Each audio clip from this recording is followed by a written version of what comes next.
नमस्कार दोस्तों, आप सभी का स्वागत है अनअकैडमी स्टूडियो प्रभाव में। और आज मैं एसके शर्मा आपसे डिस्कस करने जा रहा हूं हमारी अंतरिक्ष प्रौद्योगिकी के आगे का चैप्टर। और उस चैप्टर में हम पढ़ने जा रहे हैं MISAT, जो कि एक इंटेलिजेंस सैटेलाइट है। आज हम देखेंगे कि हमारा यह जो इंटेलिजेंस सैटेलाइट है वह किस प्रकार से कार्य करता है और यह क्यों हमारी प्रतिरक्षा प्रणाली के लिए अत्यंत महत्वपूर्ण है, किस प्रकार से यह हमारे डिफेंस सिस्टम को कंट्रोल करता है और कैसे अब हम पाकिस्तान से होने वाले घुसपैठ को, बॉर्डर की निगरानी रख सकते हैं। उन सभी चीज़ों की आज हम चर्चा करने जा रहे हैं। इसी के साथ साथ दोस्तों, आप सभी की तैयारी के लिए अत्यंत महत्वपूर्ण है कि आप प्रत्येक पद पर अपने आप को चेक करते रहें कि क्या जो हमने पढ़ा है उससे क्या हमारे प्रारंभिक परीक्षा के प्रश्न हल हो रहे हैं। तो उसी को चेक करने के लिए, जैसा कि सारे छात्रों ने कहा था कि सर इसको यूपीएससी के प्रश्नों से भी रिलेट करें, तो उसी श्रृंखला में आज हम आपसे कुछ यूपीएससी के विगत वर्षों के प्रश्नों को भी हल करवाएंगे और हम देखेंगे वह तरीका कि जिससे आप सभी प्रश्नों को आसानी से और पूरे कंसंट्रेशन के साथ हल कर पाएं। तो आज हम पढ़ने जाएंगे MISAT अर्थात इंटेलिजेंस सैटेलाइट, और फिर हम देखेंगे प्रश्नोत्तरी अर्थात हमारा क्विज क्या है। और क्विज़ में हम देखेंगे कि कुछ प्रश्न ऐसे महत्वपूर्ण होते हैं जो कई बार पूछे जाते हैं और उन्हीं प्रश्नों पर आधारित होगी हमारी आज की प्रश्नोत्तरी। आगे बढ़ने से जिन दोस्त आज हमसे नए जुड़े हैं, जो छात्र हमें आज पहली बार देख रहे हैं, उनको मैं बता दूं कि हमारा नाम SK शर्मा है और हमें 4 वर्षों के अध्यापन का अनुभव है। और मात्र इन 4 वर्षों में हमारी जो चयन की सक्सेस रेट है वह अत्यधिक है। आप विश्वास नहीं करेंगे, 20% से ज़्यादा हमारे चयन की सक्सेस रेट है। और यह बहुत ज़्यादा है क्योंकि जहां यूपीएससी में मात्र 0.026% ही चयन की सक्सेस रेट है और उसमें तो हिंदी माध्यम में और भी कम है। तो यह हमारी रचनात्मक कला ही है जो कि आपको सिविल सेवक बनने में मददगार साबित होगी। और दोस्तों, हमने कई बार यूपीएससी के साक्षात्कार और मुख्य परीक्षा में भाग भी लिया है एवं हम राजस्थान एडमिनिस्ट्रेटिव सर्विस जैसे एग्जाम्स में सफलतापूर्वक चयनित हो चुके हैं। हमें अगर हमारे बेसिक क्वालिफिकेशन की बात करें तो वह आप देख सकते हैं यहाँ पर। तो दोस्तों, आगे बढ़ने से पहले हम हमारे नए दोस्तों को बताना चाहेंगे कि अब मैं आपके साथ मंडे टू सैटरडे जुड़ा रहूँगा और विधिवत रूप से समस्त टॉपिकों को कवर करते हुए हम सुबह 10 से 11 बजे पढ़ेंगे विज्ञान एवं प्रौद्योगिकी, और 12 से 1 मैं आप सभी के साथ में अर्थशास्त्र के कुछ महत्वपूर्ण तथ्यों को डिस्कस करूँगा। जैसे कि अभी हम पढ़ रहे हैं आर्थिक समीक्षा, जो कि न केवल प्रारंभिक परीक्षा बल्कि होने वाली इस साल की मुख्य परीक्षा के लिए भी अत्यंत महत्वपूर्ण है। एवं दोस्तों, अगर आप हमसे जुड़ना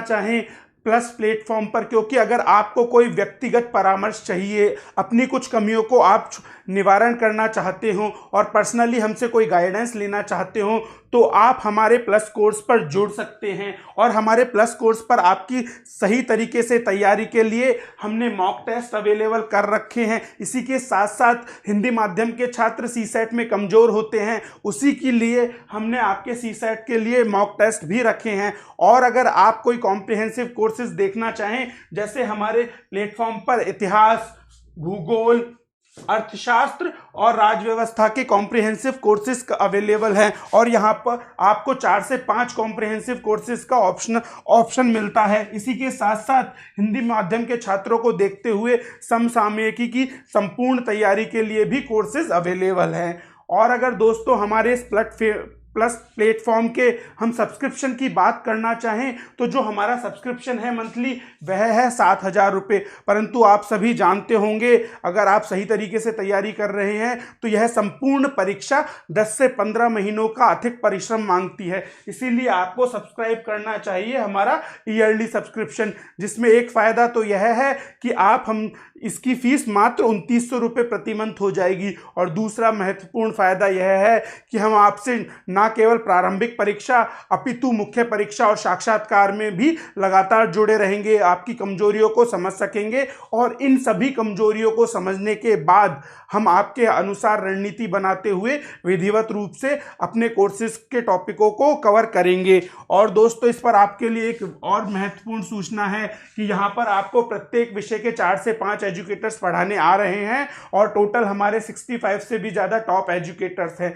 प्रतिदिन आपके 30 घंटे से ज़्यादा की लाइव क्लासेस होती है, वह भी विभिन्न विषयों पर। आप अपनी कमजोरी के हिसाब से कि आपका कौन सा विषय कमजोर है उसकी क्लासेस ले सकते हैं। यहाँ पर आपको रिकॉर्डिंग की सुविधा भी मिलेगी। मान लो आप कोई टॉपिक ढंग से समझ नहीं पाए या कुछ महीनों बाद भूल गए, तो आप वापस जाकर अपने कोर्स पर वह रिकॉर्डिंग देख सकते हैं और पुनः उस टॉपिक को तैयार कर सकते हैं। दोस्तों, इस प्रकार की विशेषताएं आपको कभी भी ऑफलाइन संस्थान में नहीं मिलेंगी और उसके बावजूद भी जो सबसे बड़ी बात है कि हमारा जो सालाना सब्सक्रिप्शन है उसकी फीस मात्र 35,000 रुपये है।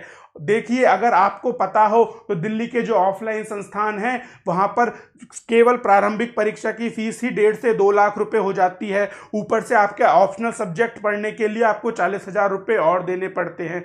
तो उससे अगर हम तुलना करें तो मात्र आपके टेस्ट सीरीज की फीस ही इतनी हो जाएगी और फिर भी आपको ऑफलाइन संस्थान में 1-2 विषय ही ठीक मिलेंगे और वह भी संपूर्ण कोर्स की गारंटी नहीं देंगे। यहाँ पर आपके पास एक ही सब्जेक्ट के 3 से 4 एजुकेटर हैं और संपूर्ण कोर्स की तो पूर्णतः गारंटी है। आप जब चाहें, जैसे चाहें, जितने घंटे चाहें पढ़कर अपने कोर्स को कवर कर सकते हैं। तो मैं नहीं समझता कि इससे बेहतरीन ऑफर आपके पास कोई और उपलब्ध हो भी सकता है। यह एक प्रकार की पूरी शिक्षा प्रणाली में क्रांति लाने वाला प्रयास है। तो इस शिक्षा की क्रांति का भाग बनिए और हमारे प्लस कोर्स को सब्सक्राइब कीजिए।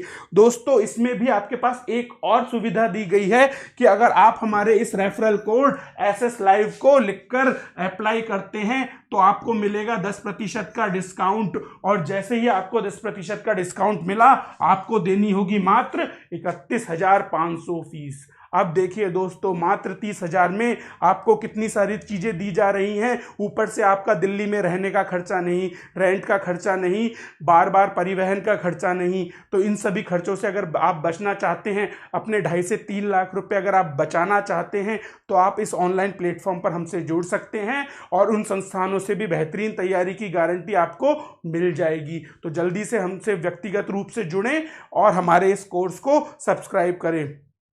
दोस्तों, अब हम बात करते हैं हमारे आज के पहले टॉपिक की और वह पहला टॉपिक है आपका MISAT। MISAT का मतलब है इलेक्ट्रॉनिक मैग्नेटिक सैटेलाइट। इसकी फुल फॉर्म क्या है MISAT की? Electronic magnetic intelligence satellite.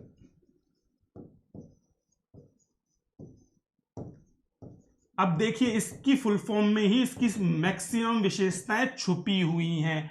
यह क्या है? इलेक्ट्रॉनिक मैग्नेटिक इंटेलिजेंस सैटेलाइट है, अर्थात यह वैद्युतीय चुंबकीय रूप से क्या करेगा? इंटेलिजेंस गैदर करेगा। तो इसका महत्व क्या होगा? यह एक प्रकार का इलेक्ट्रॉनिक इंटेलिजेंस उपग्रह होगा जो कि चुंबकीय किरणों के द्वारा इंटेलिजेंस गैदर करेगा, सूचनाएं गैदर करेगा। यहां पर आप देख सकते हैं, यहां पर इसके मैग्नेटिक रेडिएशंस के लिए मैग्नेटिक जो तरंगे होंगी, चुंबकीय तरंगे होंगी, उसके लिए विभिन्न उपकरण लगाए गए हैं।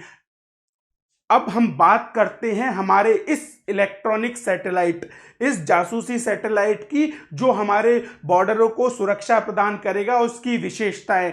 तो सबसे पहले इसमें हमारी विशेषता है कि यह है किससे छोड़ा गया? यह PSLV C-45 से छोड़ा गया है। श्रीहरिकोटा में, चेन्नई में जो हमारा सतीश धवन अंतरिक्ष केंद्र है, जहां पर हम मैक्सिमम प्रयोग करते हैं हमारे अंतरिक्ष से संबंधित, वहीं से PSLV C-45 से, दोस्तों इसे ध्यान रखिएगा, यह PSLV C-45 आपसे कथन में UPSC पूछ सकता है।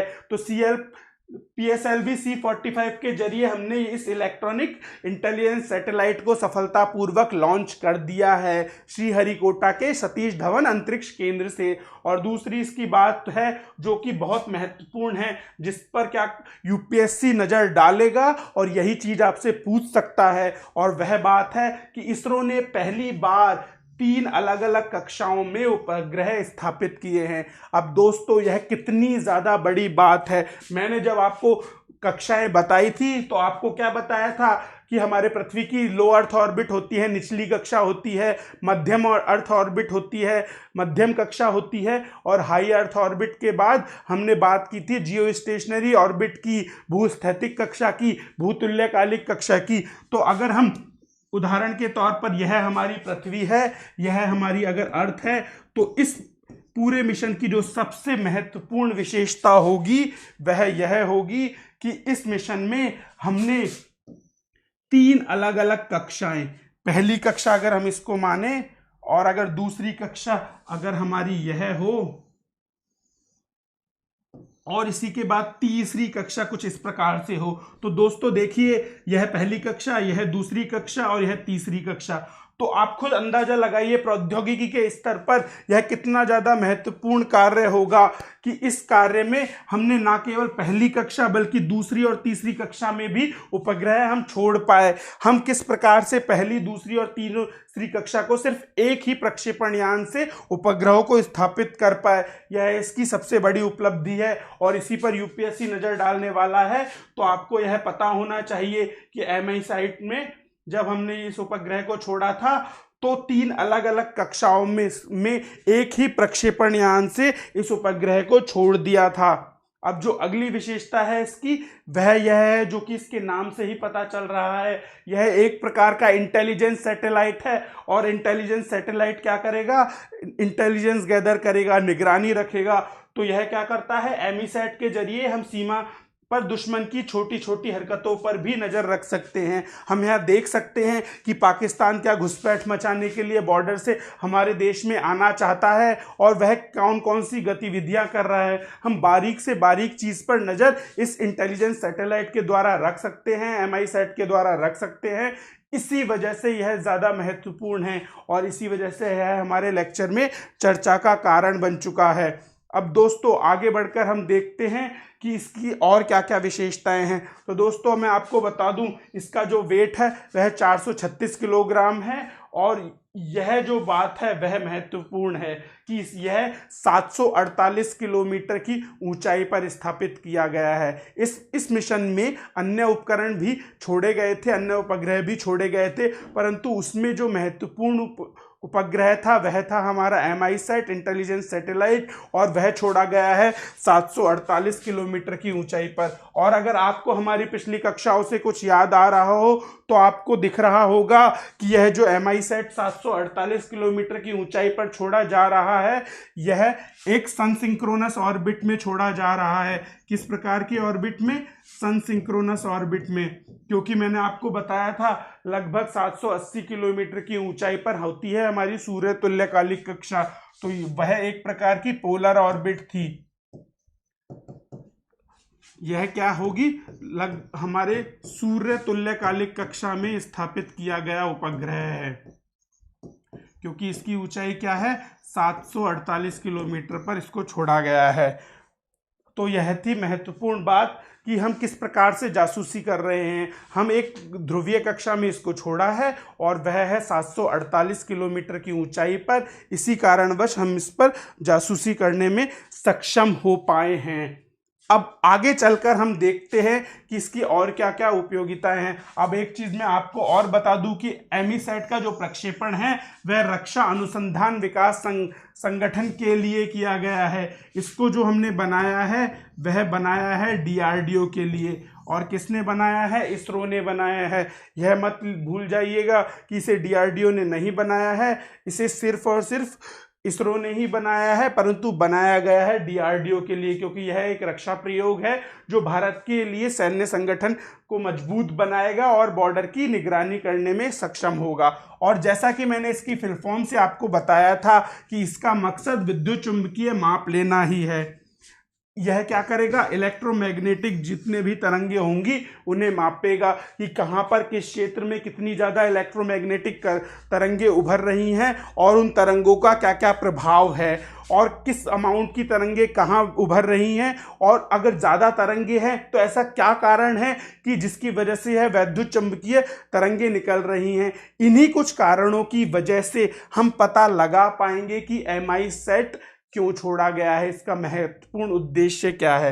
तो दोस्तों, इन्हीं विद्युत चुंबकीय तरंगों की माप के कारण हमें सीमा पर जितनी भी इलेक्ट्रॉनिक या किसी भी तरह की मानवीय गतिविधियां होंगी उसका हम पता लगा लेंगे, क्योंकि दोस्तों अगर सीमा पे कोई घुसपैठ कर रहा है तो उससे भी कुछ ना कुछ रेडिएशन निकल रहे होंगे, कोई इलेक्ट्रोमैग्नेटिक तरंग निकल रही होगी, कोई विद्युत चुंबकीय तरंग निकल रही होगी। तो उसके पास अगर कोई इलेक्ट्रॉनिक या फिर कोई भी मानवीय गतिविधि हो रही है तो उसको क्या करेगा, हमारा इंटेलिजेंस सैटेलाइट माप लेगा और उसके मेजरमेंट के बाद पता लगा लेगा कि कौन कौन सी मानवीय गतिविधियां या इलेक्ट्रॉनिक गतिविधियां हमारे बॉर्डर पर चल रही हैं। तो इस प्रकार से हमें पता लग जाएगा कि किस प्रकार से हमारा जो जासूसी सैटेलाइट है, एमआई सेट है, इंटेलिजेंस सैटेलाइट है, वह कार्य कर रहा है।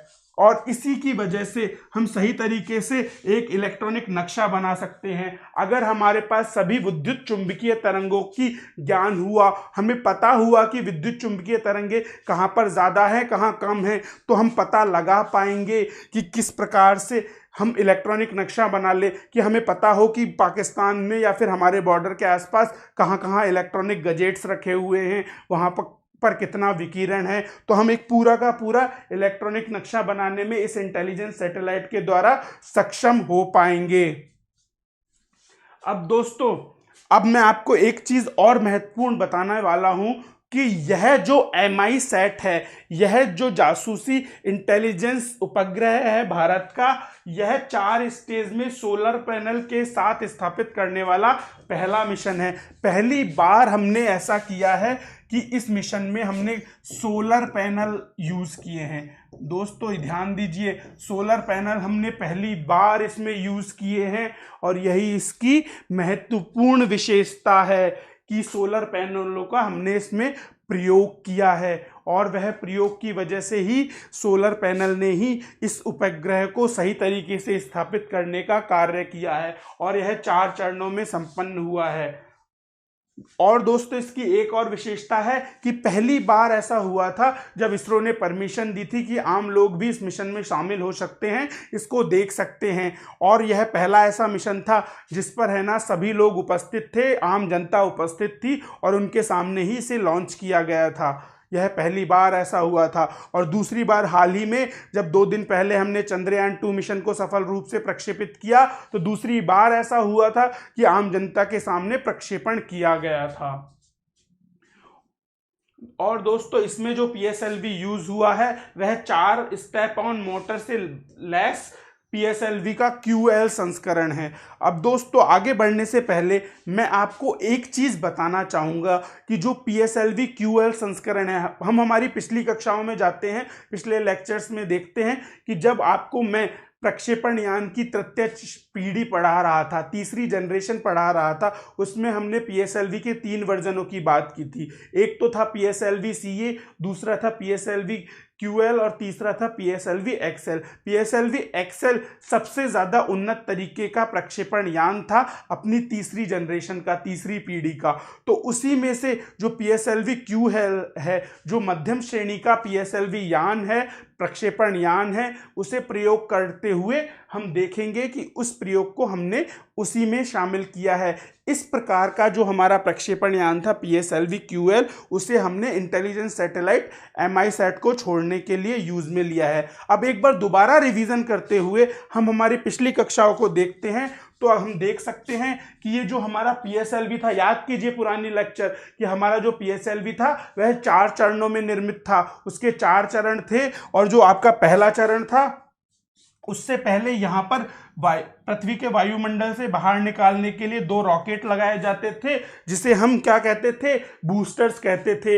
वह बूस्ट करके पृथ्वी के वायुमंडल से बाहर इस प्रक्षेपण यान को निकाल देते थे। तो जो बूस्टर थे, स्ट्रैप ऑन बूस्टर्स थे, उसमें हम क्या यूज कर रहे थे, एक तरीके का प्रणोदक यूज कर रहे थे, और वह ठोस प्रणोदक था आपका HTPB, हाइड्रोक्सिल टर्मिनेटेड पॉलीब्यूटाडाइन। मैंने आपको बार बार याद करवाया है, यह आप देख सकते हैं, क्योंकि यूपीएससी अब क्या करेगा, थोड़े इजी क्वेश्चन पूछ चुका है, तो वह आपकी हल्की सी और आगे की नॉलेज चेक करेगा। तो आपको इन प्रणोदकों के फुल फॉर्म ना सही पर आपको शॉर्ट में पता होना चाहिए कि इस प्रकार के प्रणोदक प्रयोग में आते हैं। अगर आपको यह पता होगा तो आप ही क्वेश्चन सरलता से हल कर पाएंगे, नहीं तो आपने टॉपिक तो पढ़ा होगा, आपको सब कुछ पढ़ा भी लगेगा, पर आप सही क्वेश्चन हल नहीं कर पाएंगे और नेगेटिव मार्क्स ला सकते हैं। इसीलिए क्या होगा, स्ट्रैप ऑन बूस्टर्स में जो स्ट्रैप ऑन रॉकेट हैं उसमें हमने यूज किया है HTPB, हाइड्रोक्सिल टर्मिनेटेड पॉलीब्यूटाडाइन। फिर हमारी पहली चरण आती है PSLV की, जिसमें हम क्या कर रहे हैं, इसमें भी हम एक ठोस प्रोपेलेंट, ठोस प्रणोदक यूज कर रहे हैं, और वह भी HTPB है। फिर दूसरे चरण में हम आगे गए, तब मैंने आपको बताया था इसमें हम क्या यूज कर रहे थे, इसमें हम विकास इंजनों का यूज कर रहे थे, जो कि 1990 के दशक में बनाए गए थे, और इस विकास इंजन ने ही महत्वपूर्ण थ्रस्ट दिया था हमारे प्रक्षेपण यान को, ताकि यह आगे बढ़ पाए। और उस विकास इंजन में हमने यूज किया था UDMH और N2O4 नाम का प्रणोदक।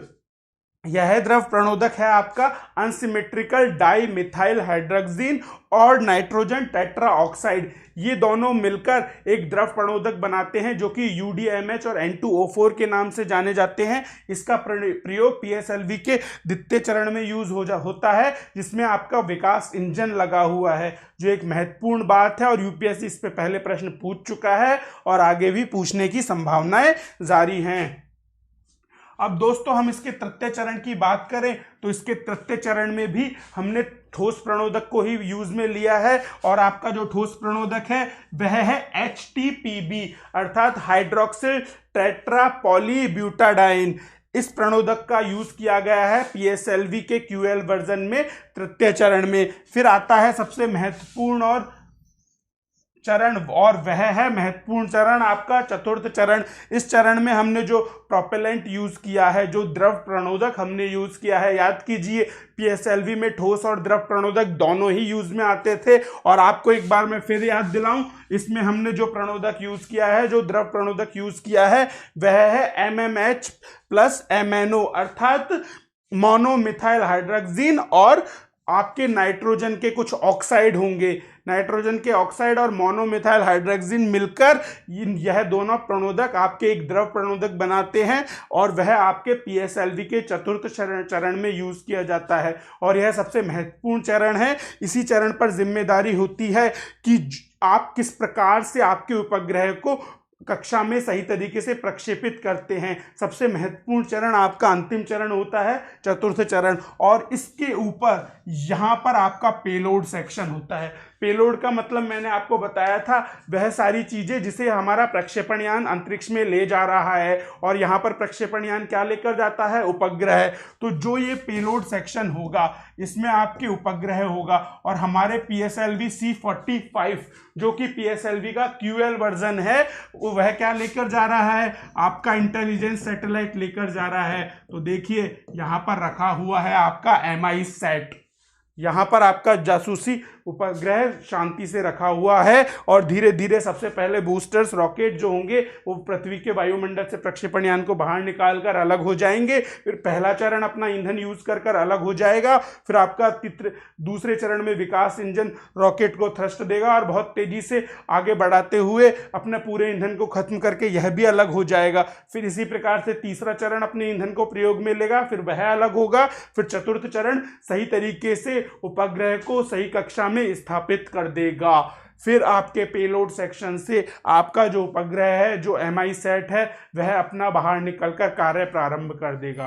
तो सोचिए कितनी टिपिकल प्रौद्योगिकी है कि एक चरण के बाद दूसरी चरण को सही तरीके से बाहर निकलना अत्यंत जरूरी है। इसी की वजह से यह सारी प्रौद्योगिकी इतनी आसान नहीं थी, परंतु अब दिन प्रतिदिन चंद्रयान 2 मिशन भी हम लॉन्च कर चुके हैं। तो आप अंदाज़ा लगा सकते हैं कि भारत अंतरिक्ष प्रौद्योगिकी के क्षेत्र में कितनी ज़्यादा महत्व रखता है। और दोस्तों, अब या आपके 2019 से लेकर 2022 तक इसरो बहुत सारे ऐसे महत्वपूर्ण मिशन करने वाला है, इसीलिए अंतरिक्ष प्रौद्योगिकी यूपीएससी के पर्सपेक्टिव से बहुत ज़्यादा महत्वपूर्ण हो जाती है। तो जितने भी नित नए विकास होंगे और जितने भी नए अनुसंधान होंगे, जो नए नए कार्यक्रम इसरो लॉन्च करेगा, उन सबको आपको बारीकी से नज़र रखनी पड़ेगी। तो निश्चित ही जो होगा आपके पेपर में अब वह विज्ञान और प्रौद्योगिकी का वेटेज बढ़ने वाला है, क्योंकि जिस क्षेत्र में भारत ज़्यादा प्रयास करता है, ज़्यादा विकास करता है, उसी विकास पर आधारित प्रश्न यूपीएससी आपसे पूछता है।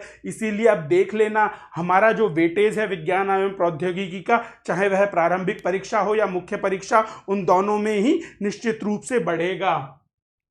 अब दोस्तों, मैं आपको एक बात और बताना चाहूँगा इस इंटेलिजेंस सैटेलाइट के मिशन से संबंधित, और वह यह है कि यह ऐसा मिशन नहीं था जिसमें केवल एक उपग्रह हमारा MISAT छोड़ा गया था। मैंने आपको बताया था कि इस मिशन की सबसे महत्वपूर्ण 2 विशेषताएं हैं। पहली विशेषता यह थी कि इसमें हमने पहली बार सोलर पैनलों का यूज़ किया था, और दूसरी विशेषता यह थी कि इसमें हमने क्या किया है, 3 अलग अलग कक्षाओं में उपग्रहों को स्थापित किया है। तो निश्चित ही रूप से एक उपग्रह तो होगा नहीं, तो हमारे इस मिशन के साथ 1 2 3 4 5 नहीं, पूरे के पूरे 28 ऐसे अंतर्राष्ट्रीय उपग्रह थे जिनको हमने कक्षा में स्थापित किया था। इसमें विभिन्न देशों के उपग्रह शामिल थे, जैसे कि आप यहाँ देख सकते हैं। लिथुनिया का हमारे पास 2 उपग्रह थे, एक तो था ब्लू वॉकर और दूसरा था M6P। और आपका जो स्पेन था उसका भी एक उपग्रह हमने अंतरिक्ष में इस मिशन में स्थापित किया था, और वह उपग्रह था STECSAT-3। इसी प्रकार से आपका जो स्विट्जरलैंड है, उस स्विट्जरलैंड के हमने एस्ट्रोकास्ट 2 को उपग्रह इसी मिशन में स्थापित किया था। परंतु जो सबसे ज़्यादा उपग्रह हम लेके गए थे, वह उपग्रह हम लेके गए थे यूनाइटेड स्टेट्स ऑफ अमेरिका के, उसी के सबसे ज़्यादा उपग्रह थे, और उसमें 20 उपग्रह तो आपके फ्लॉक 4A सीरीज़ के ही थे। यह छोटे छोटे 20 उपग्रह अमेरिका ने हमारे इस मिशन के द्वारा छुड़वाए थे, और जो 4 उपग्रह आपके लेमूर श्रेणी के थे अमेरिका के, वह भी इसी मिशन के द्वारा गए थे। अब दोस्तों, बात यह आती है कि क्यों इतने ज़्यादा विकसित देश हमसे यह उपग्रह छुड़वा रहे हैं। तो मैं आपको बता दूं, हमारी अंतरिक्ष प्रौद्योगिकी में जो हमारा कमर्शियल सेक्शन है, जो कि एक एंट्रिक्स नाम की कॉरपोरेशन देखती है, वहाँ पर यह सारे उपग्रह की डील की जाती है कि कौन सा उपग्रह हम कब छोड़ेंगे और कितने पैसे में छोड़ेंगे। तो हमारा जो अंतरिक्ष प्रौद्योगिकी है वह विकसित देशों की तुलना में बहुत ज़्यादा सस्ती है। हम बहुत कम पैसों में टेक्नोलॉजी डेवलप करके इन प्रक्षेपण यानों के द्वारा उपग्रहों को स्थापित करने में सक्षम है। इसीलिए विकसित देश भी हमसे कॉन्ट्रैक्ट करके इन उपग्रहों को छुड़वाते हैं, और यह एक बहुत बड़ा व्यापार है भारत के लिए। यही सब कारणों से अंतरिक्ष प्रौद्योगिकी में भी हम दिन प्रतिदिन विकास करते जा रहे हैं, क्योंकि हमें बहुत सारा फंड इनसे मिलता है। और उदाहरण के तौर पर आपको बता दूं, विश्व में सबसे सस्ता जो मंगलयान था वह हमने ही बनाया था, और इसी प्रकार की उपलब्धियों के कारण इन सारी कमर्शियल फ्लाइटों को हम देख सकते हैं और सही तरीके से उपग्रह को छोड़ पाते हैं। इसीलिए इतने ज़्यादा विकसित देश भी, अमेरिका जैसे विकसित देश भी हमारे प्रक्षेपण यानों पर निर्भर कर रहे हैं।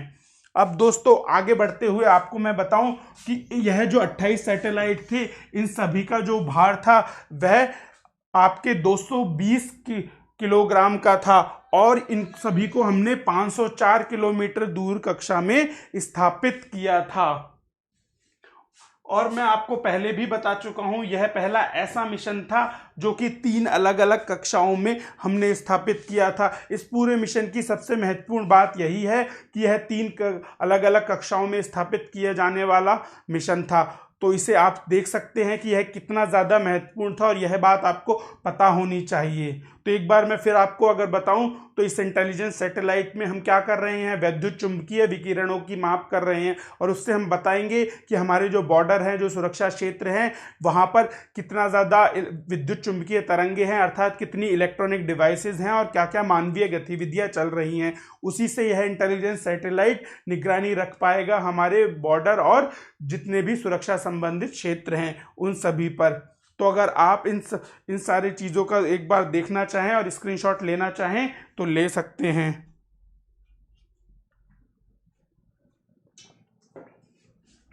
दोस्तों, यह तो थी कुछ आधारभूत बातें और बेसिक चीज़ें जिन्हें हमें समझना अत्यंत आवश्यक है अंतरिक्ष एवं प्रौद्योगिकी के लिए।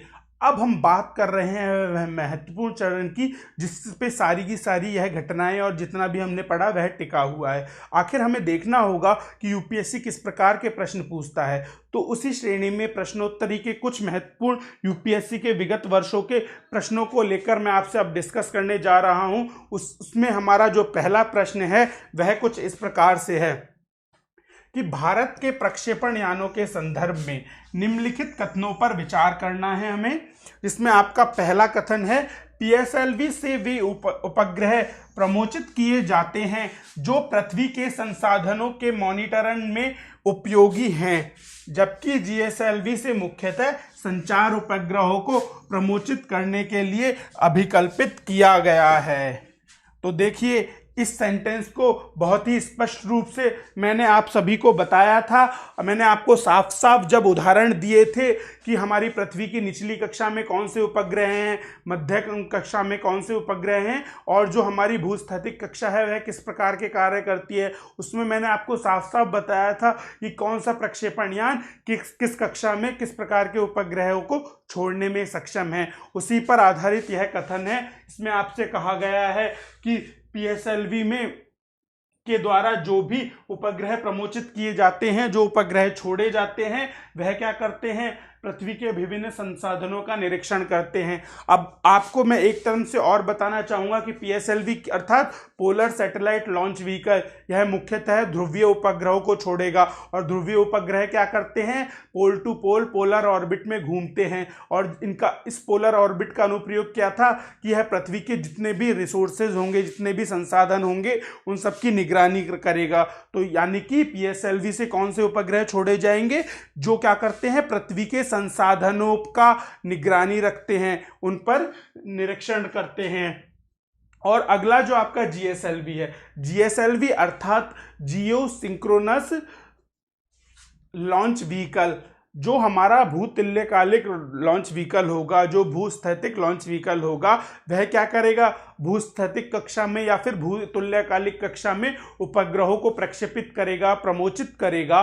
तो उससे क्या होगा, मैंने आपको बताया था जब इस प्रक्षेपण यान के लेक्चर्स दिए थे, इसके अनुप्रयोग के बारे में एक पूरी की पूरे डायग्राम बना के आपको बताया था कि इस प्रकार के जो उपग्रह होंगे वह हमारे संचार उपग्रह होंगे। इन्हीं से हमारे टीवी, रेडियो जैसे साधन चला करते हैं, इन्हीं से कम्युनिकेशन होता है, इन्हीं से संचार होता है, जिसकी वजह से ही हम टीवी देख पाते हैं, रेडियो सुन पाते हैं। इस प्रकार के सारे संसार वाले काम जीएसएलवी के द्वारा जब भूस्थैतिक कक्षा में, भूतुल्यकालिक कक्षा में उपग्रह छोड़े जाते हैं तो संपन्न होते हैं। यानी कि यह स्टेटमेंट भी सही है। तो इस प्रकार से यह संपूर्ण स्टेटमेंट सही हो जाता है। और जैसे ही यह स्टेटमेंट सही हुआ तो हमारा आपका क्या हुआ, चौथा ऑप्शन गलत हो गया और आपका दूसरा ऑप्शन भी गलत हो चुका है। अब केवल दो ऑप्शन बचे हैं, पहला ऑप्शन और तीसरा ऑप्शन। तो देखो, अब हम देखते हैं दूसरा ऑप्शन क्या है। तो दोस्तों, यहां दूसरा ऑप्शन आपको दिया गया है कि पीएसएलवी द्वारा प्रमोचित उपग्रह आकाश में एक स्थिति में स्थायी रूप से स्थिर रहते हुए प्रतीत होते हैं, जैसा कि पृथ्वी के एक विशिष्ट स्थान से देखा जा सकता है। अब दोस्तों, पीएसएलवी क्या करेगा मुख्य रूप से, अब हम मेजर चीज़ों की बात कर रहे हैं। तो पीएसएलवी मुख्य रूप से क्या करता है, पोलर सैटेलाइट ध्रुवीय उपग्रहों को छोड़ता है ध्रुवीय कक्षा में। तो क्या करेगा ये, अगर ध्रुवीय कक्षा में पीएसएलवी, देखो जब कुछ भी ना साफ साफ लिखा हो, क्योंकि पीएसएलवी माना कि भूस्थैतिक कक्षा में भी अब उपग्रहों को छोड़ने में सक्षम है, परंतु मुख्यतः मेजरली यह बड़े पैमाने पर क्या करता है, केवल और केवल ध्रुवीय उपग्रहों को ध्रुवीय कक्षा में छोड़ता है। तो ध्रुवीय उपग्रह क्या होते हैं, कभी भी पृथ्वी से स्थिर दिखाई नहीं देते, क्योंकि जो स्थिर दिखाई देने वाले उपग्रह हैं उन्हें कहा जाता है भूस्थैतिक उपग्रह, और वह छोड़े जाते हैं जीएसएलवी से, ना कि पीएसएलवी से। तो इसीलिए जो भी उपग्रह आपके PSLV से छोड़े जा रहे हैं वह कभी भी आकाश की एक स्थिति में स्थायी रूप से स्थिर दिखते हुए प्रतीत नहीं हो सकते हैं, क्योंकि वह भूस्थैतिक कक्षा में नहीं होंगे। और अगर वह भूस्थैतिक कक्षा जो कि आपके पृथ्वी से 36,000 किलोमीटर की ऊंचाई पर है वहां पर नहीं है, तो हम स्थिर रूप से उन उपग्रहों को नहीं देख पाएंगे। तो PSLV क्या करता है, भूस्थैतिक कक्षा में उपग्रहों को नहीं छोड़ता। देखिए, जब भी आपको कोई स्पष्ट रूप से सही चीज़ें ना दी गई हों तो आप केवल जनरल चीज़ों को लेंगे और जो बड़े पैमाने पे जो काम PSLV करता है उसे कंसीडर करेंगे। तो अगर हम इसको कंसीडर कर रहे हैं तो यह क्या करेगा, PSLV केवल पोलर सैटेलाइट ध्रुवीय उपग्रहों को छोड़ेगा, ध्रुवीय कक्षा में छोड़ेगा। और ध्रुवीय कक्षा कभी भी भूस्थैतिक नहीं होती और यह भूस्थैतिक नहीं है, तो इनके जो उपग्रह हैं वह हमें पृथ्वी के किसी विशेष स्थिति में स्थिर दिखते हुए प्रतीत हो ही नहीं सकते। और अगर यह स्थिर प्रतीत नहीं हो रहे हैं तो यह ऑप्शन क्या है, आपका गलत हो जाता है। तो यह ऑप्शन गलत होते ही हम आगे देखें तो जो आपका सही ऑप्शन था, तीसरा ऑप्शन था, वह भी गलत हो गया। तो निश्चित तौर पर ही आपका केवल और केवल पहला ऑप्शन ही सही होगा। तो आंसर तो आपका आ गया, परंतु अभी हम पढ़ने के लिए, समझने के लिए इन सभी चीज़ों को हमने देखा कि पहला ऑप्शन आपका सही है और दूसरा गलत है। और परंतु अब हम तीसरा ऑप्शन भी देखना चाहें तो तीसरा ऑप्शन आपका है GSLV Mark 3 अर्थात बाहुबली, जिससे हमने अभी चंद्रयान 2 छोड़ा है कि एक यह GSLV Mark 3 एक 4 स्टेज वाला प्रमोचन यान है वहां, जिसमें प्रथम और तीसरे चरण में ठोस रॉकेट मोटरों का तथा द्वितीय और चतुर्थ चरण में द्रव रॉकेट इंजनों का प्रयोग किया जाता है। दोस्तों, मैंने आपको बार बार चिल्ला के कई बार बताया है कि जो आपका बाहुबली है वह 4 स्टेज का है ही नहीं। तो अगर आप जानते हैं यह 4 स्टेज का नहीं है तो यह ऑप्शन गलत हो ही गया। और फिर भी अगर आप देखें तो यह 4 स्टेज का है ही नहीं, और इसमें क्या होता है, ठोस, द्रव और गैस तीनों प्रकार के प्रणोदक यूज होते हैं। तो आपका जो आगे का स्टेटमेंट है वह इससे संबंध रख ही नहीं सकता। ये जो ऑप्शन दिए गए हैं, आगे का जो स्टेटमेंट है वह तो PSLV से संबंधित है, यह आपके बाहुबली GSLV Mark 3 से संबंधित है ही नहीं। इसीलिए यह सरासर बिल्कुल गलत बात है। हमारा जो GSLV है वह 4 चरण का नहीं होता, वह मात्र और मात्र 3 चरण का ही है।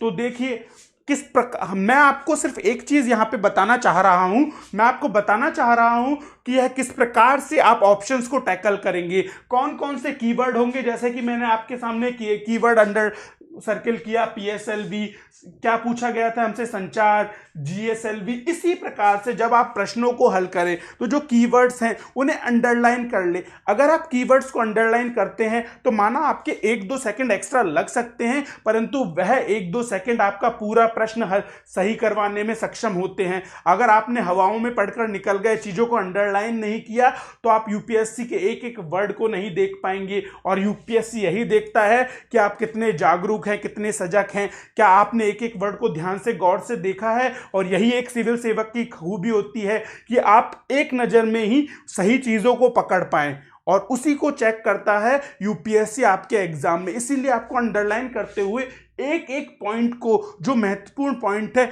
उन्हें अंडरलाइन करते हुए जाना है। जब आप यह करेंगे तो आप एक बार में ही उस ऑप्शन की सभी चीज़ों को समझ पाएंगे कि आखिर UPSC ने ट्विस्ट कहाँ दिया है। जैसे कि यहाँ पर GSLV Mark 3 में 4 स्टेज लिखते ही यह ऑप्शन खत्म हो गया। दूसरे ऑप्शन में आपको यहाँ पे PSLV लिख दिया और यहाँ पर आपसे स्थायी वर्ड लिख दिया कि यह स्थायी उपग्रह छोड़ता है, तो इस एक कीवर्ड से ये ऑप्शन खत्म हो गया। तो इसी प्रकार से अगर आपने कीवर्ड्स को हिट किया तो आपके 100% प्रश्न हल होंगे और 100% सही होंगे, तो आप आसानी से चयनित हो पाएंगे। इसी प्रकार की कुछ व्यवहारिक गलतियां करते हैं हिंदी माध्यम के छात्र कि चीज़ों को अंडरलाइन नहीं करते, ओवर कॉन्फिडेंस में आ जाते हैं कि हमने तो एक बार पढ़ लिया और सारे वर्ड्स हम आसानी से समझ जाएंगे। परंतु UPSC शब्दों का जाल बुनता है और उन्हीं शब्दों को जाल में फंसकर रह जाते हैं। तो इसी प्रकार से हमने देखा कि किस प्रकार से हमें चीज़ों को टैकल करना है, किस प्रकार से प्रश्नों को हल करना है। अब आगे बढ़ते हुए अगले प्रश्न में हम कुछ और नई चीज़ सीखते हैं। इस प्रश्न में आपसे पूछा गया है कि जो आपके दूर संचार प्रसारण हेतु प्रयुक्त उपग्रहों को भू आगामी कक्षा में रखा जाता है। यह एक उपग्रह की ऐसी कक्षा होती है जहां पर, अब देखिए, इस प्रश्न को मैंने इसलिए लिया है कि मैं आपसे कहना चाहता हूं कि आप हैं हिंदी माध्यम के छात्र, आपको इंग्लिश मीडियम की तरह इजी टर्मिनोलॉजी नहीं मिलने वाली। आपको हिंदी का अच्छा ज्ञान होना चाहिए, तभी आप प्रश्नों को देख पाएंगे, प्रश्नों को हल कर पाएंगे। क्योंकि क्या है, हम हैं हिंदी मीडियम के छात्र और हमने क्या है, कभी तो इंग्लिश पढ़ने की कोशिश की, क्योंकि इंग्लिश बहुत समृद्धि वाली भाषा समझी जाती है, रेस्पेक्ट मिलता है।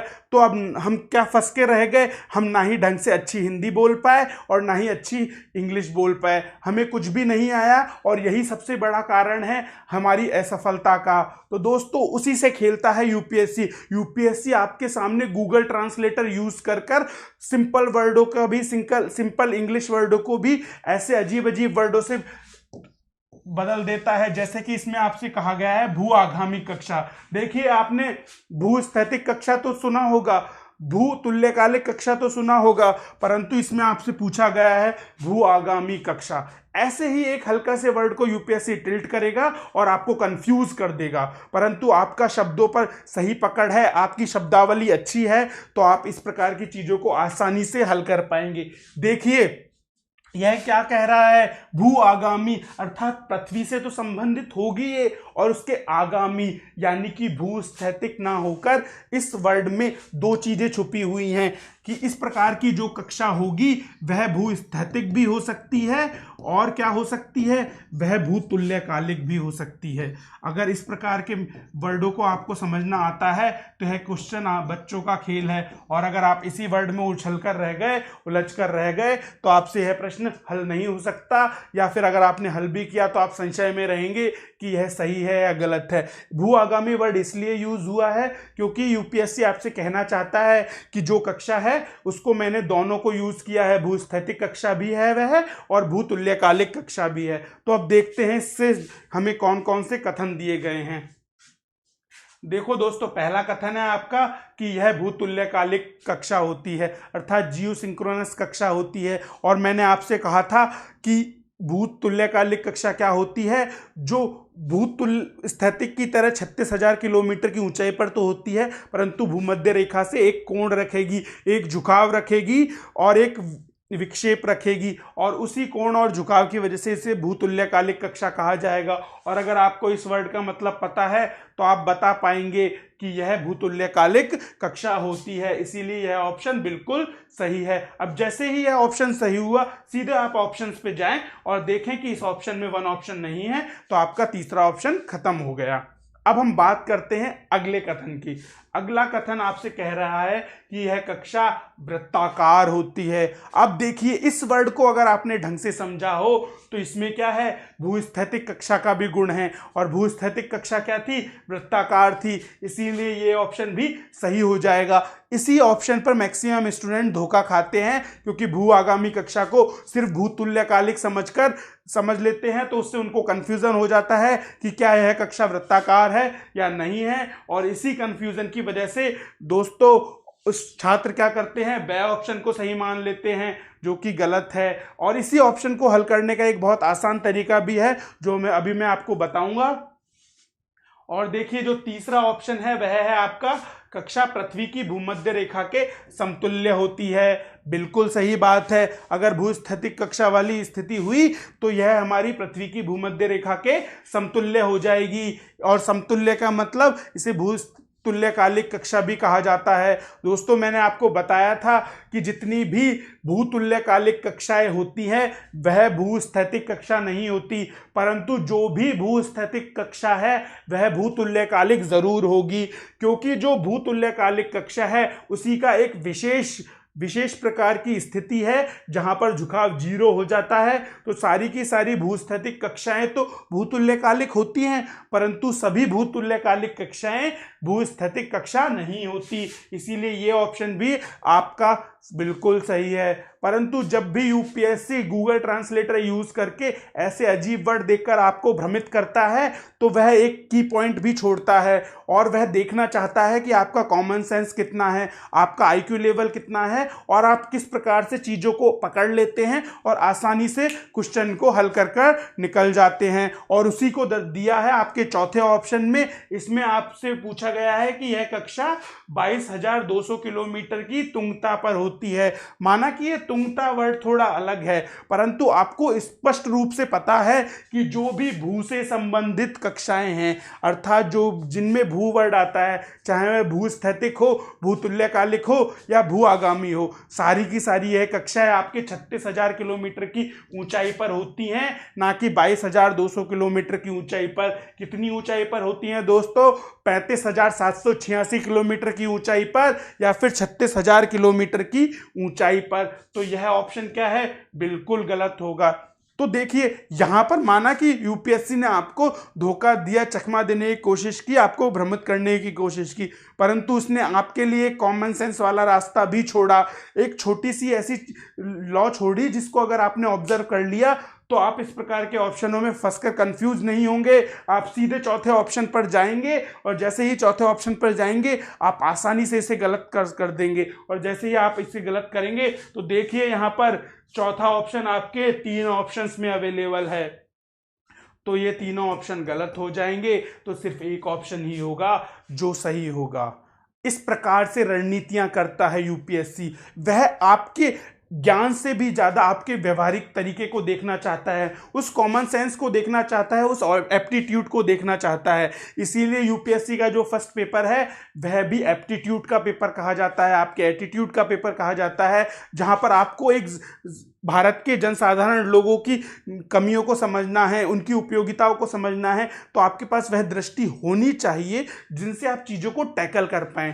माना आपको ऐसे टॉपिक आपने ना भी पढ़े हो, परंतु आपको एक छोटा सा व्यवहारिक ज्ञान भी होगा ना, और तो आप किस कॉमन सेंस के दम पर इस प्रश्न को आसानी से हल कर जाएंगे। परंतु आपको उन सब बाधाओं से निकलना पड़ेगा, उन सब पहेलियों से निकलना पड़ेगा जो आपको भ्रमित करने के लिए यूपीएससी ने रची है। जैसे कि इस प्रश्न में हमने देखा कि भू आगामी वर्ड लेकर यूपीएससी ने आपको धोखा देने की कोशिश की। फिर यूपीएससी ने क्या किया? वृत्ताकार वर्ड लगा दिया और ऊपर तुल्यकालिक वर्ड लगा दिया। इन दोनों ऑप्शंस में आपको धोखा देने की फिर कोशिश की गई। अगर आप इन दोनों से बचकर निकल जाते हैं तो फिर आप अगर चौथे ऑप्शन को हिट कर पाते हैं, वह आपकी पारखी नज़र है कि सीधे आप इजी रास्ते को अपना पाते हैं। शॉर्टकट तो नहीं कह सकते इसे, परंतु आप व्यवहारिक और कॉमन सेंस वाले रास्ते को अपनाते हैं। तो सिर्फ इस कॉमन सेंस की दम पर आप आसानी से पहला ऑप्शन टिक कर देंगे। और अगर आप इन वर्डों में, इन धोखा देने वाली पहेलियों में उलझ गए तो आपको कोई नहीं बचा सकता। चाहे आप कितना भी पढ़ लीजिए, किसी से भी पढ़ लीजिए, कोई भी मटेरियल पढ़ लीजिए, चाहे आप कितने भी विद्वान हो, आप ऐसे प्रश्न हल नहीं कर पाएंगे। इसीलिए यूपीएससी की एक बहुत बड़ी खासियत है कि यहाँ पर जो स्टूडियस स्टूडेंट्स होते हैं, जिनका बहुत ज़्यादा अच्छी रैंक्स होती है, जो हमेशा से टॉपर रहे होते हैं, उनसे भी कहीं ज़्यादा जो सामान्य स्तर के लोग होते हैं, हम जैसे हिंदी मीडियम के छात्र होते हैं, जो कि एक सामान्य से व्यवहारिक ज्ञान के साथ पढ़ते हैं, चीज़ों को समझ के पढ़ते हैं, विजुअलाइज करके पढ़ते हैं और अपने ऊपर धारण करना चाहते हैं और उन हर चीज़ से सीखते जाते हैं, वह कम पढ़कर भी बहुत अच्छा प्रयोग कर कर इन सभी परीक्षाओं में सफलता अर्जित करते हैं। और ना सिर्फ परीक्षा, वह जब फील्ड में जाके काम करते हैं तो भी बेहतरीन प्रदर्शन करते हैं। इसका सबसे बड़ा उदाहरण आप सभी के सामने है। अगर आपको पता हो तो डॉक्टर जो समित शर्मा हैं, उनकी जो जेनेरिक मेडिसिन का प्रयोग है, जो निःशुल्क दवाएं योजनाएं चलाई जा रही हैं, ऐसे व्यवहारिक प्रयोग कर कर कर आप भारत के प्रत्येक गरीब तक लाभ पहुंचा सकते हैं। परंतु आपके पास यूपीएससी को प्राप्त करने के लिए यह दृष्टिकोण होना आवश्यक है। यह तरीका आपको पता होना चाहिए कि कैसे क्वेश्चनों को हल करना है और कैसे यूपीएससी के बिछाए गए जाल से बाहर निकलना है।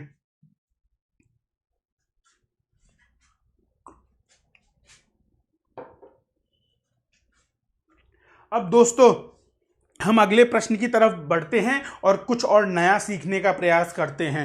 तो दोस्तों इस प्रश्न में आपसे पूछा गया है कि इनसेट के बारे में निम्नलिखित कथनों पर विचार करना है।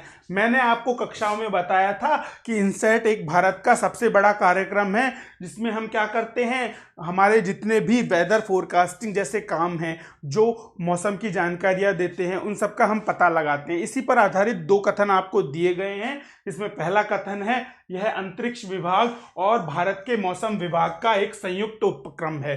तो देखिए दोस्तों, सबसे पहले मैं आपको फिर उसी व्यवहारिक ज्ञान और कॉमन सेंस पर ले जाना चाहूंगा कि मैंने आपको यह बताया था कि इनसैट भारत का सबसे बड़ा कार्यक्रम है जो क्या करता है, मौसम संबंधी जानकारी देता है। तो देखिए दोस्तों, अगर आपको इतना सा भी पता है तो इसी जानकारी को थोड़ा सा घुमा के यूपीएससी ने पूछा है, और वह पूछा है कि यह अंतरिक्ष विभाग और मौसम विभाग का संयुक्त उपक्रम है। तो दोस्तों, मैंने आपको यह बताया था कि इनसैट से क्या होती है, मौसम संबंधी जानकारी मिलती है, और डेफिनेटली जो लॉन्च करेगा वो आपका अंतरिक्ष विभाग इसरो ही करेगा। तो देखिए, यह तो बहुत कॉमन सी बात है, जब इसरो किसी अंतरिक्ष विभाग के द्वारा इन चीज़ों को लॉन्च करेगा और जब मौसम विभाग दोनों साथ में होंगे तभी तो इनसैट वाला जो कार्यक्रम है वह चल पाएगा। जानकारी वही है, बस उसके शब्दों को जोड़कर एक अलग शब्द बनाया है यूपीएससी ने, और इसीलिए यह ऑप्शन क्या है, बिल्कुल सही है, क्योंकि यह क्या करता है, हमारे अंतरिक्ष विभाग और मौसम विभाग का एक संयुक्त उपक्रम है। अब जैसे ही पहला ऑप्शन सही हुआ तो आपके चौथा ऑप्शन बिल्कुल गलत हो गया और दूसरा ऑप्शन बिल्कुल गलत हो गया। अब बचे दो ऑप्शन, यानी कि 50% चांस है कि आप इसको सही तरीके से हल कर पाएंगे। तो उसके लिए हम देखते हैं दूसरा ऑप्शन। देखिए, दूसरा ऑप्शन थोड़ा सा फैक्चुअल है, परंतु अगर आपके पास थोड़ी सी नॉलेज है और आपको यह सेंटेंस पता है कि यह हमारे भारत का सबसे बड़ा क्या है, मौसम संबंधित कार्यक्रम है, उसी पर आधारित दूसरा ऑप्शन है कि यह एशिया और प्रशांत का सबसे बड़ा घरेलू संचार प्रणाली है।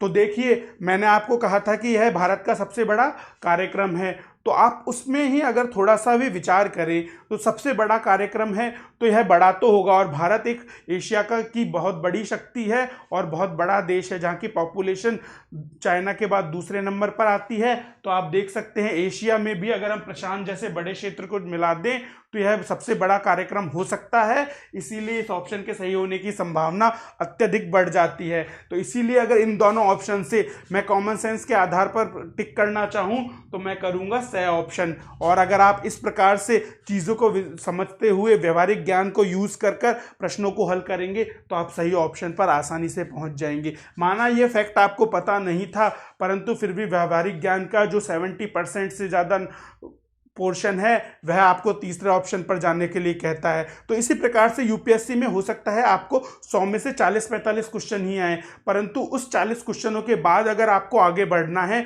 तो आपको 2 में से एक ऑप्शन को सही करना आना चाहिए। तो इसी प्रकार के जो स्टेटमेंट आपके सामने आएंगे जहां पर आप 50-50 होंगे, परंतु उसमें अगर आपके पास एक कॉमन सेंस है, एक आपने इस प्रकार की एप्टीट्यूड जनरेट कर रखी है अपने मस्तिष्क में कि किस क्वेश्चन के ऑप्शन पर हमें ज़्यादा झुकाव दिख रहा है, उस पर अगर आप जाएंगे तो आप निसंदेह ही केवल 50-60 क्वेश्चन ना ही, आप कम से कम 70 से 80 क्वेश्चन सही करने में सक्षम हो सकेंगे। और अगर आपने यह कर लिया तो प्रारंभिक परीक्षा तो आपके चुटकियों का खेल हो जाएगा। और इसी एप्टीट्यूड और इसी तरीके की वजह से बहुत सारे छात्र कहते हैं कि प्रारंभिक परीक्षा तो हमारे बाएं हाथ का खेल है, परंतु कुछ छात्रों के लिए यह बहुत असंभव हो जाती है। तो अगर इसी प्रकार से आप एप्टीट्यूड चेंज करते हुए क्वेश्चनों को टैकल करते जाएंगे और किस प्रकार से आपको अलग अलग प्रकार के प्रश्नों को हल करना है यह देखेंगे, क्योंकि यह एक स्किल है, और अगर यह स्किल आपने जनरेट कर ली तो इस प्रकार के प्रश्न आप आसानी से कर पाएंगे। तो इन प्रकार के हमने अलग अलग प्रश्नों में हर एक बार अलग अलग चीज़ देखी है। उसी श्रृंखला में हम हमारा अगला प्रश्न पढ़ते हैं। यह बहुत ही 9th-10th की बेसिक बुक के आधार पर दिया गया प्रश्न है जो आपने भूगोल में भी पढ़ा होगा। और यह प्रश्न आपसे कहता है कि जो समताप मंडल के निचले भाग में जेट विमान बहुत ही आसानी से निर्विघ्नता के साथ उड़ सकते हैं, इसका उपयुक्त स्पष्टीकरण क्या है। जिसमें आपको क्या कहा गया है, उपयुक्त स्पष्टीकरण बताना है कि ऐसी क्या कारण है जो समताप मंडल के जो निचला भाग है जिसे हम स्ट्रेटोस्फीयर के नाम से जानते हैं, वहां पर जेट विमान बहुत ही आसानी से उड़ पाते हैं। तो उसमें आपके आसानी से उड़ने का कारण क्या है वह पूछा गया है, जिसमें पहला कथन है कि समताप मंडल के निचले भाग में बादल या जलवाष्प नहीं होते। अगर आपको 9th-10th की बेसिक एनसीईआरटी की बात याद आ रही हो तो आपको ध्यान होगा समताप मंडल, समताप अर्थात जहां पे ताप समान होगा। अगर ताप समान होगा तो अगर आपको भूगोल के बादलों की बनने की प्रक्रिया पता है, समताप यानी ताप समान है तो कोई प्रेशर डिफरेंस नहीं होगा। कोई भी प्रेशर डिफरेंस नहीं होगा तो बादल बन ही नहीं सकते, क्योंकि बादल बनने के लिए प्रेशर डिफरेंस की ज़रूरत है, संघनन होने की ज़रूरत है, जलवाष्प बनने की ज़रूरत है, और इन सभी प्रक्रियाओं में टेम्परेचर वेरिएबल होना चाहिए, ताप बदलना चाहिए। परंतु जैसे कि नाम से ही पता है समताप, ताप समान है तो बादल बन ही नहीं सकते। तो यह बिल्कुल सही ऑप्शन है, और इसके सही होते ही आपके पास बे ऑप्शन गलत हो जाता है और फोर्थ ऑप्शन गलत हो जाता है। अब 2 ऑप्शन बचते हैं, तो यानी कि अब आप 50-50 वाली कंडीशन में हैं। और दूसरा ऑप्शन आपका कह रहा है कि समताप मंडल के निचले भाग में ऊर्ध्वाधर पवनें नहीं होती। अब देखिए, आपको मैं फिर वही बेसिक कॉन्सेप्ट, बेसिक एनसीईआरटी पर ले जाना चाह रहा हूं कि देखिए समताप जहां पर मतलब ताप समान है। अब ताप में कोई परिवर्तन ही नहीं हो रहा है, और जब ताप में कोई परिवर्तन ही नहीं होगा, कोई प्रेशर डिफरेंस ही नहीं होगा, तो पवनें चलेंगी कैसे? क्योंकि पवनें कब चलती हैं? पवनें हमारे प्रेशर डिफरेंस, जो दाबांतर होता है, दाब में जो अंतर होता है उसकी वजह से चलती हैं, और वह दाबांतर जनरेट होता है तापांतर के कारण, अर्थात टेम्परेचर में डिफरेंसेस के कारण। जब वह परिवर्तन होगा ही नहीं, क्योंकि पवनें कहाँ से कहाँ चलती हैं? उच्च दाब से निम्न दाब की ओर चलती हैं, और अगर दाबांतर है ही नहीं तो पवनीय चढ़ने का तो प्रश्न ही नहीं होता। और वो भी यहाँ तो बात ऊर्ध्वाधर पवनों की हो रही है, तो यह बिल्कुल गलत होगा कि ऊर्ध्वाधर पवनें हो ही नहीं सकती। और अगर ऊर्ध्वाधर पवनें नहीं हैं मतलब ये ऑप्शन बिल्कुल सही है। तो दोनों ऑप्शन बिल्कुल सही है, तो आपके सही ऑप्शन सही हुआ। इस प्रश्न के माध्यम से मैं आपको बताना चाहूँगा कि एनसीईआरटी जैसा ऑथेंटिक सोर्स कितना ज़्यादा महत्वपूर्ण है। वह आसानी से मिलने वाला एनसीईआरटी अगर आपने पढ़ी है, ढंग से पढ़ा है, तो आप इन प्रश्नों को हल कर पाएंगे, क्योंकि एनसीईआरटी से आज भी बहुत प्रश्न पूछे जाते हैं। आज भी मैं कह सकता हूं कि संपूर्ण प्रारंभिक परीक्षा में अगर हम प्रत्यक्ष और अप्रत्यक्ष तरीके के सभी प्रश्नों को जोड़ लें तो 15 से 20 ऐसे प्रश्न होते हैं जो सीधे एनसीईआरटी से होते हैं। इसीलिए आपको एनसीईआरटी जरूर पढ़नी चाहिए। अब अगले प्रश्न को हम देखते हैं, जो कि हमने आपको क्रायोजेनिक्स पढ़ाई थी, क्रायोजेनिक इंजन पढ़ाया था, उस पर आधारित है। यह प्रश्न कह रहा है कि कम तापमान अर्थात क्रायोजेनिक पर आधारित तकनीकियों के बारे में जो उपयोग हैं उसे बताइए। इस प्रश्न के आधार पर मैं आपका कॉमन सेंस चेक करना चाहूँगा कि किस प्रकार से यूपीएससी क्या होता है। आपने क्रायोजेनिक्स पढ़ा होगा, आपको यह पता है कि इससे हम क्या करते हैं, प्रक्षेपण यान बनाते हैं, और 3rd स्टेज में हमने इसको जीएसएलवी में प्रयोग में लिया था। तो यानी कि यह अंतरिक्ष प्रौद्योगिकी से संबंधित है, तो इसी पर आधारित आपको सही ऑप्शन चुनना है। तो देखिए, पहले ऑप्शन में है आपके अंतरिक्ष भ्रमण, शल्य चिकित्सा और चुंबकीय उत्तोलन। दूसरे ऑप्शन में आपके टेलीमेंट्री अलग से जुड़ा है, और तीसरे ऑप्शन में ही ऐसे चीजों को अलग अलग दिया गया है। तो अगर हम देखो कॉमन सेंस से देखें दोस्तों, तो यूपीएससी क्या होता है, हमेशा एक चीज छोड़ता है, एक क्लू छोड़ता है, जिसके आधार पर आप प्रश्न को हल कर सकते हो सकता है आपको नहीं पता हो कि क्रायोजेनिक्स शल्य चिकित्सा में यूज आती है, या चुंबकीय उत्तोलन में यूज आती है, या फिर टेलीमेट्री में यूज आती है। आपको नहीं पता हो, मान लीजिए आपको नहीं पता, आपको सिर्फ एक वर्ड पता है कि अंतरिक्ष से संबंधित है, तो अंतरिक्ष प्रौद्योगिकी में यूज आएगी, तो अंतरिक्ष भ्रमण में तो यूज आएगी। तो ऐसे पहले वो ऑप्शन हटा दे जिनमें अंतरिक्ष भ्रमण वर्ड यूज हुआ हो। तो हमने क्या किया, ए ऑप्शन तो रख लिया, बे ऑप्शन हमने गलत कर दिया, और अब एक ऑप्शन हमारा हट चुका है। अब देखिए, जो आपका अगला ऑप्शन होगा वह इस बेसिक पे आप हल कर सकते हैं कि यह क्या है, कम तापमान मतलब क्रायोजेनिक। और आपको अगर थोड़ा सा भी पता हो, थोड़ा सा भी व्यवहारिक ज्ञान हो, तो जो हम सर्जरी करते हैं उसमें क्या करते हैं, अंगों का प्रत्यारोपण करते हैं, और वह अंग सामान्य तापमान पर नहीं रखे जा सकते। अगर उनको संरक्षित रखना होता है तो हमें बहुत लो टेम्परेचर यूज़ करना होता है, और उस लो टेम्परेचर के लिए हम क्या करते हैं, हॉस्पिटल्स में बड़े बड़े लो टेम्परेचर जनरेट करने वाले फ्रिजों का यूज़ करते हैं। तो वह क्या होते हैं, फ्रिज यूज कर रहे हैं जिनमें हमने वह अंग रख रखे हैं, जैसे कि आपको हृदय प्रत्यारोपण करवाना हो किसी का, तो वह ऐसे तो है नहीं कि खुला ले जाके रख दिया और प्रत्यारोपित कर दिया। आपके कॉमन सेंस से आपको पता होना चाहिए कि वह हृदय जो होगा वह डीप फ्रीजर में रखा हुआ होगा, बहुत कम तापमान पर रखा होगा, तो यानी कि क्रायोजेनिक्स यूज करने की बहुत बड़ी संभावना है। और अगर आपने यह सोच लिया तो आपको पता चल जाएगा कि शल्य चिकित्सा में इसका प्रयोग होगा, और जैसे ही आपको यह पता चलेगा आपका ये ऑप्शन भी गलत हो जाएगा। तो अब आपके जीतने के चांसेस 50-50% हो जाते हैं कि इन दोनों में से मैं क्या चीज़ यूज़ करूं जिसमें क्रायोजेनिक यूज़ हो। अब देखिए, अगर आपको शब्दावली का ज्ञान है, थोड़ी सी भाषा में आपकी प्रवीणता है और शब्दों को आप तोड़कर समझना जानते हैं, तो आपको पता होना चाहिए टेलीमेंट्री की क्या है। यह टेलीमेंट्री दो वर्डों से मिलकर बना है। टेलीविजन की तरह टेली किससे संबंधित है, दूर, और मैट्री क्या होता है, मेजरमेंट। ये क्या करेगा, चीजों को मापेगा, अर्थात टेलीमेट्री में क्या होगा, दूर की चीजों को नापा जाएगा, दूर की चीजों को मापा जाएगा। तो इसमें क्या है, दूर की चीजों को नापा जा रहा है, दूर की चीजों को मापा जा रहा है। तो ऐसा जब होगा इसमें, तो इसमें क्या होगा, क्या आपको कभी ऐसा लगा कि दूर की चीजों को जैसे कि नापने के लिए आपको कभी भी कम टेम्परेचर की जरूरत है? अगर आपको वो चीजें नापनी है तो आप कोई भी रेडियो तरंगे भेजकर नाप सकते हैं, कोई भी अल्ट्रासोनिक वेव भेजकर नाप सकते हैं, या फिर संचार उपग्रहों का यूज कर आप नाप सकते हैं, परंतु उसमें हमें कभी भी कम तापमान की जरूरत ही नहीं पड़ी, कभी भी हमें क्रायोजेनिक्स की जरूरत पड़ ही नहीं सकती, क्योंकि दूर की चीजों को मापने में ऐसा नहीं है कि जो दूर की चीजें हैं उन्हें हम ले जाके एक बहुत बड़ा अवशीतन ग्रह बनाना पड़े और उस अवशीतन ग्रह में हमें उन दोनों चीजों को रखना पड़े और फिर हम दूरियां नापते फिरे। तो ऐसा बिल्कुल अव्यावहारिक प्रयोग हो ही नहीं सकता कि दूर की चीजों को जब हमें नापना होगा तो टेलीमेंट्री में किसी प्रकार से भी कम टेम्परेचर की जरूरत नहीं है। और अगर ये ऑप्शन आपने हिट कर लिया तो आप आसानी से नीचे के तीनों ऑप्शन गलत कर पाएंगे, तो निसंदेह ही आपका पहला ऑप्शन सही होगा। तो दोस्तों, मैंने आपको आज बताया कि किस प्रकार से यूपीएससी शब्दों के जाल बुनता है, किस प्रकार से शब्दों के द्वारा वह आपको भ्रमित करता है, किस प्रकार से वह आपको भ्रमित करने के लिए कुछ पहेलियां रचता है, परंतु आपके पास कॉमन सेंस है, व्यवहारिक ज्ञान है, वह एप्टीट्यूड है जिससे आप इन प्रकार के प्रश्नों को हल कर पाएं, तो आपकी आसानी से प्रारंभिक परीक्षा आप पास कर सकते हैं।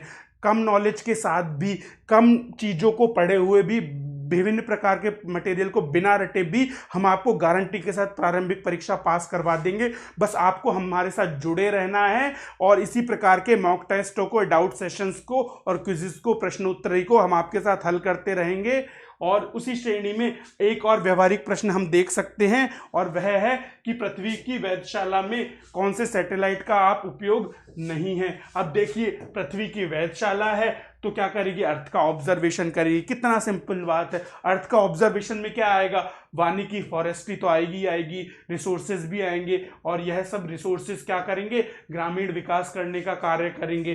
तो यह जब सारे के सारी चीजें उपयोग नहीं है आपसे पूछा गया है, तो पहले तो आपको अंडरलाइन करना है कि किस चीज़ का उपयोग नहीं है। अब देखिए, इन सारे ही ऑप्शन में अगर आप जल्दी जल्दी में पढ़ के निकलेंगे तो हो सकता है आप कुछ गड़बड़ कर दे, पर यहाँ देखिए, वानिकी ऑब्जर्वेशन से, निगरानी से संबंधित है, जल संसाधन रिसोर्सेज से संबंधित है, निगरानी से संबंधित है, संसाधन भी इससे संबंधित है। परंतु अब आप देखिए, प्रत्यक्ष रूप से क्या ग्रामीण विकास कर पाएगा हमारा सौर वेधशाला?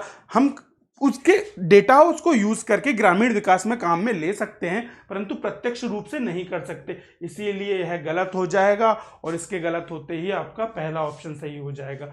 तो यह सारी टेक्निक्स ही आपको सीखनी है, और अगर ये सारी टेक्निक आपको सीखनी है तो आपको प्लस सब्सक्रिप्शन लेना चाहिए, क्योंकि जब आप प्लस सब्सक्रिप्शन लेंगे तो हम आपकी वह पर्टिकुलर कमजोरियां देख पाएंगे और उन कमजोरियों के आधार पर रणनीति बनाकर आपकी सही दिशा में तैयारी कर पाएंगे। क्योंकि जो आपके डाउट सेशंस होते हैं उन्हें हम प्रत्यक्ष 1-to-1 आपसे पर्सनल रूप से डील कर सकते हैं। आप कभी भी मुझसे किसी भी प्रकार का डाउट पूछ सकते हैं कि सर इस प्रकार के प्रश्न को कैसे हल करना है, हमें वो एप्टीट्यूड कैसे जनरेट करना है कि हमें 35 प्रश्न तो ढंग से आते हैं परंतु फिर भी हम 70 से 75 प्रश्न हल कर पाए। क्योंकि देखिए यूपीएससी में आप चाहे कितना भी पढ़ लें, आप 1 साल क्या 10 साल पढ़ लीजिए, पर मैं आपको गारंटी से कह सकता हूं कि आप सभी प्रश्नों को हल नहीं कर पाएंगे। आप अगर अच्छे पढ़ने वाले हैं, खूब दिमाग है आप में, तो भी 35 से 40 प्रश्न से ज़्यादा आप हल नहीं कर सकते पूरी ईमानदारी के साथ में और जिनमें आप श्योर हो। परंतु उसी को अब हम पहुंचाना है 75 से 80 में,